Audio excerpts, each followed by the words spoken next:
You're listening to Jonesy's Jukebox, KLOS. That was that was Iggy Pop, Lust for Life, gorgeous. Is that the only song we played? It was, wasn't it? Got Jack Osbourne here. Hello. How are you, Jack? I'm good. How you doing? I'm good. You got some. Hold on a sec. We got to take care of some business. You want to do it now? Sure. First of all, we have to give the keyword for today for Money on 20s is Santa Ana. So let's get that out of the way. We're going to be announcing Ozzfest meets Knotfest. So we can get to that in a moment. That's it? Mm-hmm. Okay.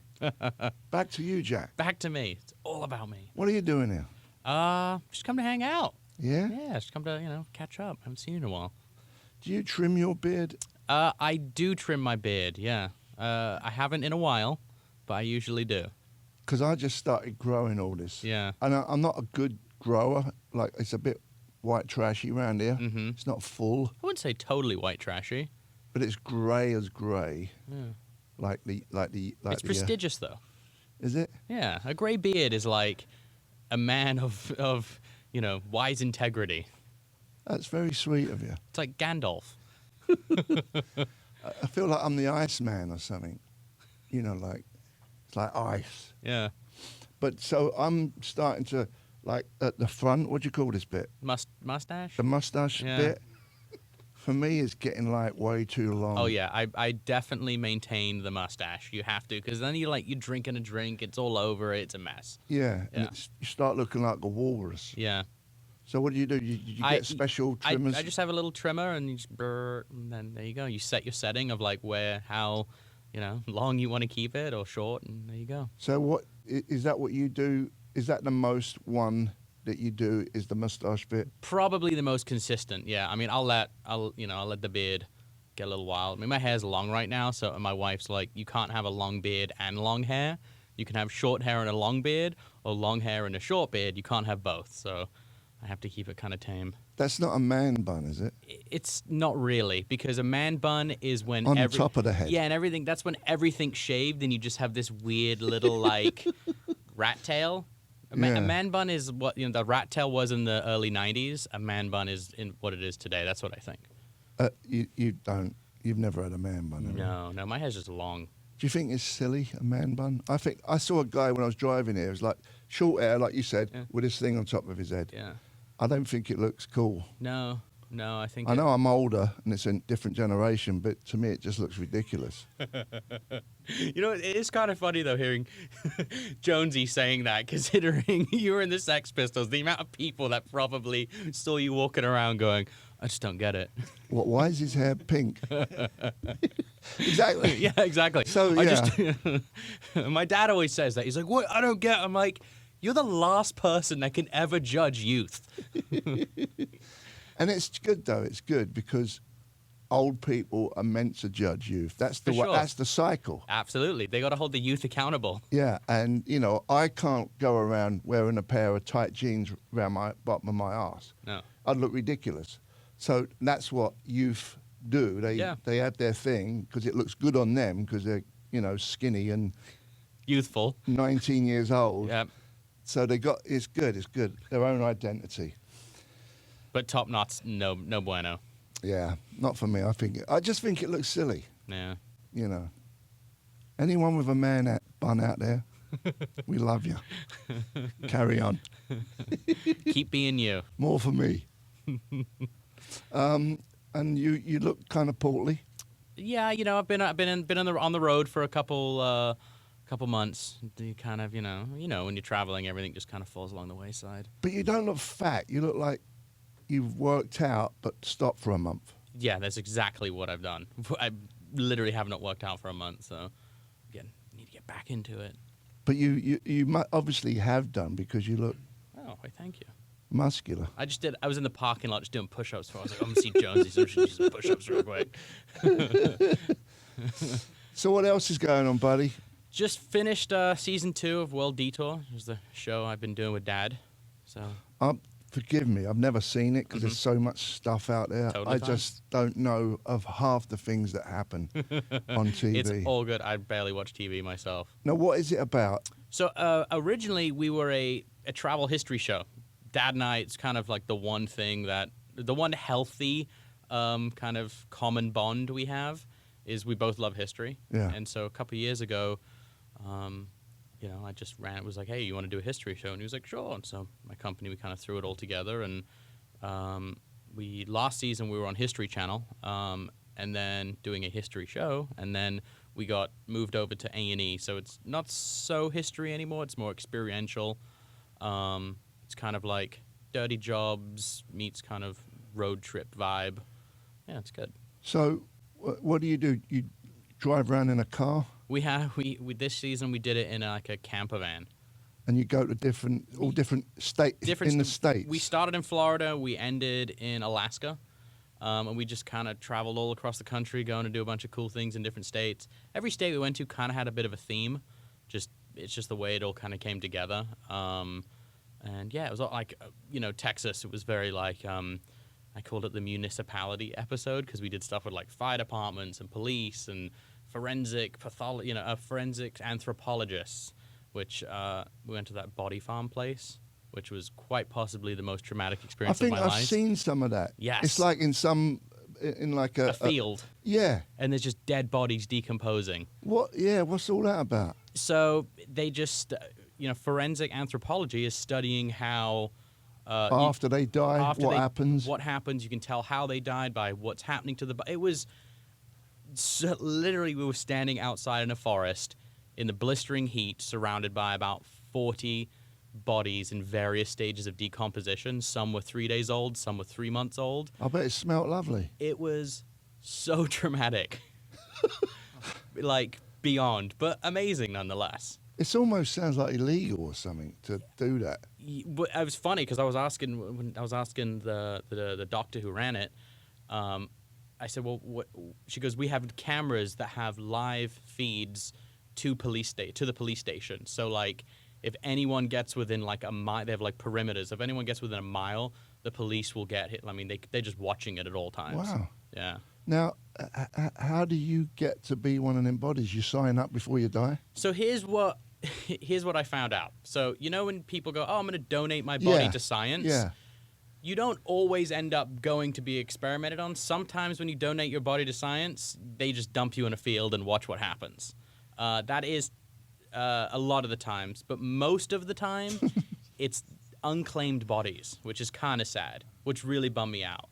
These are people who died and no one came to claim them at the morgue, and so the city will only keep them, or the state will only keep them for a certain amount of time, and then they will then offer them up to science. And so whoever's like, "Hey, do you want this, this guy or whatever?" And like, "Yeah, we'll take a heart attack victim or a, car accident victim." What a lonely world. Yeah, right? It was really morbid. But I tell you what, seeing that made me really, totally on board with getting cremated. Yeah. Yeah. That's what you want. For sure. What about shot up in a rocket? I have a whole thing now. Like I'm gonna I have this whole plan about how I want to get my ashes scattered. Like I'm basically gonna do a raffle at my funeral to where everyone gets a ticket, and I'm gonna be split up into different urns, and whoever gets a ticket that matches the urn, they have to go on like a mission to scatter my ashes. Yeah, Make it fun. You should get a bunch of them, and there's something special in one of them. Exactly. You have to win that. Yeah, exactly. Like, hey, a trip to Thailand to spread the ashes in this jungle, or like, hey, you've won an all-exclusive trip to, see the waterfalls in Africa, whatever. You know, make it like a game show. And then you can have like the booby prize. You've won a trip to Watford. Downtown LA. Wah wah. Oh man, that's a trip. And Yeah. so when you shoot these, you're not shooting all day. You shoot a bit and then you just carry on. No, we film kind of. We like cameras are quote unquote rolling for about 10 hours a day, so we will kind of, all right, now we're going to start shooting, and the cameras do their thing, and my production team, we kind of plan out like what we're going to do for the day, and we do our thing, but there's a lot of downtime because there's so much driving. Right. So what do you do? We just have cameras rolling in the car and drive, and You and your dad. yeah, and Dad will start talking about like super personal things. I'm always like slapping him, being like, "There's cameras." Yeah, yeah. No, is it just you two in the car? It's just us, and there's a camera guy. Who's driving? Me. Yeah, I tried to get my dad to drive, but then I realized it was not safe for anyone. Yeah. Speaking of, we were talking about motorcycles a minute ago. We were at dinner with him and Billy Morrison. Yeah. And he's like, I'm going to get a motorcycle Oh, again. yeah. Good idea. Yeah, and Billy and I looked at each other and we were like, no, you're not. He's like, no, I really want to. I'm like, why don't we get you one of those, like, three-wheeler ones? A tricycle. A tricycle. But even that Yeah, even that would be a problem. Yeah, no bueno. Last time he rode a bike, he was in a coma for like 3 weeks. Not a good move. We're here with Jack Osbourne, if you just tuned in. And what you got over there, Shovel? Well, this would be a good time to announce the details of Ozzfest meets Knotfest. It's the return of Ozzfest meets Knotfest. It's happening at Glen Helen Amphitheater Festival Grounds November 4th and 5th. And the tickets are going to go on sale Friday morning at 10 a.m. There's a KLOS pre-sale. It's going to be Ozzy Osbourne, Rob Zombie, Prophets of Rage, Stone Sour, Marilyn Manson, a whole bunch more. Ooh. And Ooh. the KLOS pre-sale, you can get the details going to the 955KLOS.com. All info there for the Thursday morning 10 a.m. pre-sale. And for people who don't know, Glen Helen Amphitheater is in the beautiful city of Camden, New Jersey. Is it? Yeah, it's Camden. Not this one. This one is the one out in... Oh, is this the Glen? Oh, no, San this Bernardino. is. Oh, this is San Bernardino. Why did Yes. someone tell me New Jersey? There might be a different one there. Maybe there is a different one. Oh, so Glen Helen. We just told you. Oh, there we go. It's See? the one. It's the one here. Glen Helen. I thought it was the San Manuel. They changed the name. They changed it back? See? Gotta What's keep up. happening? I know. It's hard to keep up. Yeah, The world's changing. it would be nice and cool there as well. It's going to be super cool, breezy. November 4th and 5th. Oh, well, okay. It will be nice and cool and breezy. Yeah. I bet it's not cool and breezy right now there. No. It's probably like 400 degrees. Yeah. Do you think there is such a thing? What? Global warming?